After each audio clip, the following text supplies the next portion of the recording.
Bienvenue à tous, c'est WWE Info et voici les titres qui seront diffusés ce soir. Nous parlerons bien sûr de SmackDown, spécial Thanksgiving et on terminera avec WrestleMania. Commençons donc avec WWE SmackDown. On va commencer d'abord avec le spécial Thanksgiving. Alors, après avoir gagné le tournoi Thanksgiving, il fallait s'empiffrer le plus possible. Titus O'Neil a perdu contre Antonio Cesaro par disqualification suite à l'intervention de Darren Young. À l'issue du match, Titus O'Neil, visiblement malade des suites de son concours de bouffe, va vomir dans le chapeau de JBL avant de déposer ce même chapeau sur la tête de Michael Cole. Et maintenant on va revenir carrément au show avec un petit peu plus de sérieux, puisque pour information, eh bien le premier match a été un match entre Mark Henry et Curtis Axel. Victoire de Mark Henry.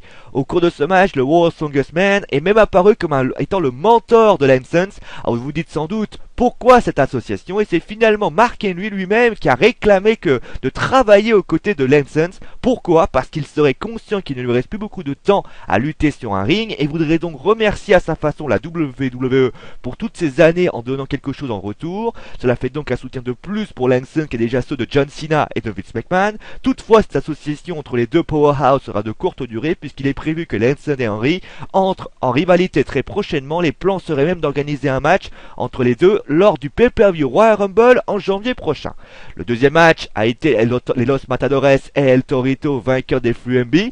Ensuite, troisième match, les Ton of Funk a battu Xavier Woods et R-Truth. Pourquoi ce match? Puisque Brodus Clay n'a pas apprécié le fait que Xavier Woods ait volé son thème d'entrée et les Funkettes. Et enfin, donc nous avons eu également Randy Orton qui était là. Randy Orton qui n'a pas apprécié également que Renee Young, la très belle et séduisante Renee Young, puisse lui parler de l'autorité et de TLC du match qu'il aura contre John Cena.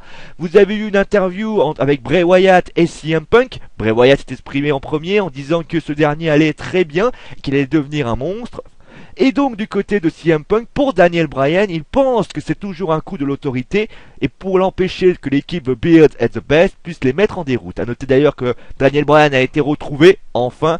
Triple H l'a retrouvé quelque part aux côtés d'un parking de quelques mètres au lieu de Raw. Le CEO de la WWE a dit que le Masters of the Submission lui a dit certaines choses et qu'il mène l'enquête. A noter qu'il a nié également les attaques à l'encontre de Bryan et de Punk avec le Shield, et d'autant plus qu'il n'avait pas entendu la promo de Punk puisqu'il était occupé à faire le match à TLC. Maintenant on va commencer avec bien sûr le main event. Nous avions un main event tout simplement exceptionnel. Nous avions le match entre un match par équipe entre Goldust et Cody Rhodes contre Seth Rollins et Roman Reigns. Le Shield contre les Rose Boys. Ce match a été causé par disqualification. Victoire par disqualification de Goldust et de Cody Rhodes suite à l'intervention de Dean Ambrose. À ce moment-là, CM Punk est venu prêter main forte et donc Vickie Guerrero a redémarré le match avec un match 3 contre 3.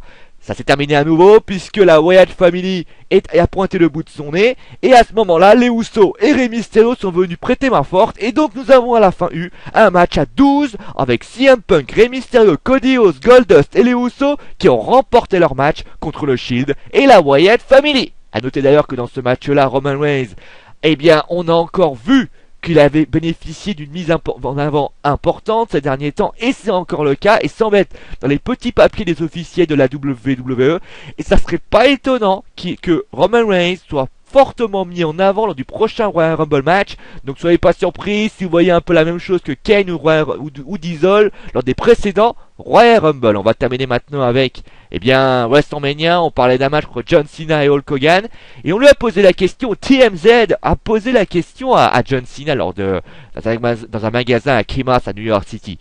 Donc il a répondu ceci: j'ai grandi dans les années 80, j'étais un grand fan de la WWF à l'époque, donc affronter Hulk Hogan à WrestleMania 30 serait un rêve devenu réalité pour moi. Je ne veux pas cependant pas le mettre dans une situation où il devra faire quelque chose qu'il n'est pas à faire physiquement parlant.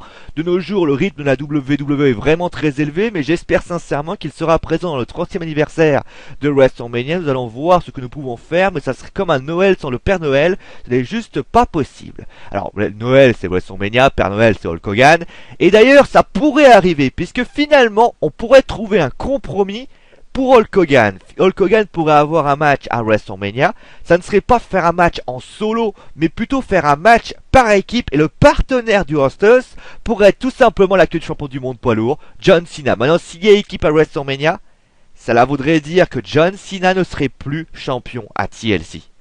à méditer. Bon voilà, c'est la fin de WWE Info. Portez-vous bien, on va se retrouver bien évidemment demain pour les résultats de WWE et d'autres grandes informations comme d'habitude. Allez, c'est mon animaux, parce que je l'ai dit. Allez, ciao à toutes.